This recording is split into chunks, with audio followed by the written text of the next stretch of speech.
목 디스크와 손이 저리시다고요? 어깨가 저릴 때도 있어요. 두꺼운 안경 너머로 나를 넌지시 쳐다보며 N 선생이 대답했다. 교사로 정년퇴직했다는 그는 손이 저리다고 한마디 하고는 아무 말 없이 팔목만 내밀었다. 맥을 짚어 보라는 것 같았다. 나는 하기 싫은 대답을 억지로 하는 듯한 그의 얼굴을 찬찬히 들여다보았다. 어디가 어떻게 아프다고 털어놓고 얘기하면 큰일 나는지 참 이상하다. 병원에 가서는 의사가 묻지 않는 말도 속속들이 털어내고 보태기도 하면서 침구사에게 오면 꿀먹은 벙어리다. 한의사한테도 그런 사람들이 많이 온다는데 맥만 탁 내놓고 마치 점술가에게 점을 볼 때처럼 알아맞히나 못 맞히나 하고 눈치만 살핀다. 현대의학에 비해 침tum술을 포함한 전통의학이 진단을 위한 기구나 기기를 거의 사용하지 않는 것은 주지의 사실이다. 특히 침구사와 한의사는 사진을 매우 중요하게 여긴다.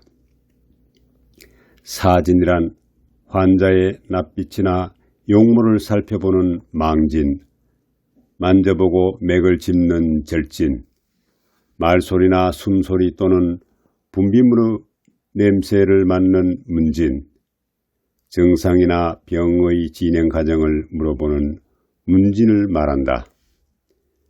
사진은 매우 중요해 어느 것 하나 빼먹거나 소홀히 해서는 안 된다. 그렇지만 조금만 더 주의를 기울이면 환자가 말해주는 증상만으로도 의심되는 질환의 폭을 대폭 줄일 수 있다. 우선 N 선생은 내가 물어보기도 전에 손이 저리다고 하며 손목을 내놓았다. N 선생 본인은 용하다고 소문이 났으니 능력이 있으면 알아내보라는 짓궂은 심사였을지 모르나 이미 결정적인 단서를 넘겨준 것이나 다름없었다. 나는 넌지시 물었다. 한약을 많이 드셨나 봐요? 뭔가 감추려다 들켜버린 어린아이처럼 N 선생의 얼굴이 붉어졌다. 네, 그죠. 그는 속 시원하게 대답하지 않고 우물거렸다. 그리고 내가 마치 죄를 캐는 사람이라도 되는 듯 슬그머니 내 눈치를 살폈다. 사실 그의 용모만 보아서는 한약을 많이 먹었는지 아닌지 알 도리가 없다. 다만 맥을 짚으라고 손을 척 내미는 품새가 아주 익숙한 데다 손이 저려서 침구사에게 올 정도이면 이미 한의원을 여러 군데 돌며 약을 먹은 것이 분명하다고 판단했을 뿐이었다. 비싼 한약을 잔뜩 먹었지만 낫지 않으니 소문 따라 내게 한번 와본 것이고 내친 김에 내 실력을 떠보려 했던 것이다. 그 말만으로 의심할 수 있는 질병은 목 디스크이다. 대개 손이 저리다고 하면 중풍의 전조 증상이니 어깨 통증이니 하면서 약을 먹게 한다. 그러나 약을 먹었는데도 낫지 않는다면 중풍의 전조 증상이나 변비통은 아니라는 이야기. 그렇다면 이제 남은 것은 목 디스크뿐이다. 나는 정말 목 디스크인지 확인하기 위해 질문을 했다. 팔은 잘 돌아가지요? N 선생은 팔을 앞뒤로 돌려보더니 고개를 끄덕였다. 변비통이 오래되어 어깨가 굳었다면 팔을 돌리지 못할 테니 변비통으로 손이 저린 건 분명 아니다. 나는 그에게 손가락이 저려오면 이야기하라고 이르고서 등의 천종혈과 고황혈을 차례로 눌렀다. 여기를 눌러 손가락이 저리면 흉추에 이상이 생긴 상태이다. 제3흉추에서 제7흉추까지 눌러 자지러질 정도로 아픈 곳을 찾으면 되는데 그는 반응을 보이지 않았다. 다시 한번 눌러보았으나 N 선생은 반응이 없었다. 그래서 이번에는 어깨마루 끝과 목뼈 사이 중간인 견정혈 조금 아래 있는 천요혈을 찾아 눌렀다. 그러자 그가 손가락이 저려온다고 했다. 천요혈을 눌러 손가락이 저리다면 목뼈에 이상이 있다는 신호이다. 나는 왼쪽 천요와 오른쪽 천요를 번갈아 누르면서 말했다. 오른손은 괜찮은데 왼손이 저리지요? 네, 왼손이 저려요. 양쪽 손이 똑같이 저린 법은 없다. 나는 그의 왼쪽에 서서 그의 이마를 잡고 목을 끌어당겨 왼쪽 뒤로 젖혀보았다. 그는 손이 저리다고 했다. 이번에는 반대쪽인 오른쪽 앞으로 그의 목을 기울였더니 저린 게 없다고 했다. 그렇다면 틀림없이 목 디스크였다. 이제 목뼈를 눌러보면 탈이 난 곳이 어디인지 확실하게 찾을 수 있을 터였다.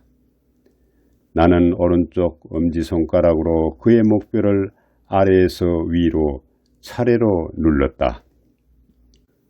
으악! 그는 목뒤가 터질 듯이 아프다며 소리를 질렀다. 더 저린 쪽이 왼쪽이니 굉장히 아파하는 목뼈의 왼쪽 옆을 눌러 더듬으면서 가장 아픈 곳을 찾았다. 여기입니다. 탈이 난 곳이. 그는 내가 목 디스크 때문에 손이 저린 것이라 하자 믿을 수 없다는 투로 반문했다. 그럼 제가 다녔던 한의원에서는 그런 얘기를 왜 안 한 거죠? 거기에서는 무엇 때문에 손이 저린 거라고 하던가요? 그는 대답은 하지 않고 어색하게 웃기만 했다. 중풍이 올 징조라거나 겸비통이라고 했을 겁니다. 그렇죠? 그는 대답 대신 긴 한숨을 내쉬었다. 목 디스크이건 허리 디스크이건 탈이 난 곳, 즉 눌러서 가장 아픈 곳이 침뜸 치료의 중심점이다. 디스크는 대개 세 마디가 함께 탈이 나므로 중심점과 위, 아래, 옆을 치료해야 한다. 바로 이것이 디스크를 치료하는 침뜸 특효 처방의 핵심이다. 중심점만 치료해서는 쉽게 낫지 않고 나았다가도 쉽게 재발하는데 세 마디를 함께 치료하면 치료 경과가 탁월할 뿐더러 재발률도 대단히 낮다. 더불어 저린 손의 손등에 있는 중저혈, 손목 바깥의 양지혈, 발목 바깥의 외관혈을 배합하여 증상이 나타나는 부위를 치료한다. 이는 잎사귀가 마를 때 뿌리에 물을 주면서 잎사귀에도 물을 흠뻑 뿌려주는 것과 같은 이치이다. 병의 근본과 증상을 동시에 치료하면 치료 경과가 한결 높아진다. 여기에 어깨죽지 부위의 천요혈, 천종, 고항혈을 함께 쓰면 탈이 난 뼈 부위의 통증이 가라앉고 손저림이 곧바로 사라진다.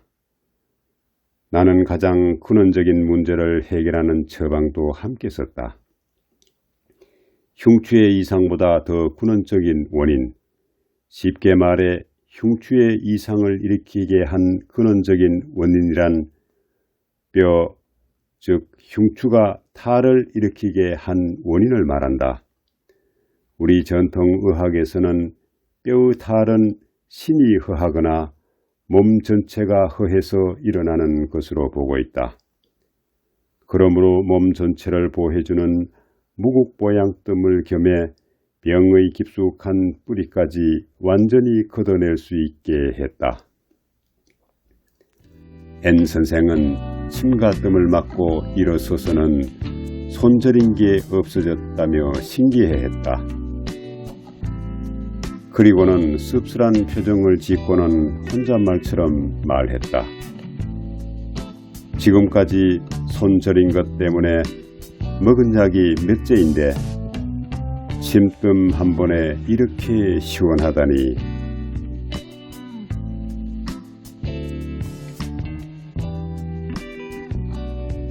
좋아요와 구독, 클릭 부탁드리겠습니다. 감사합니다.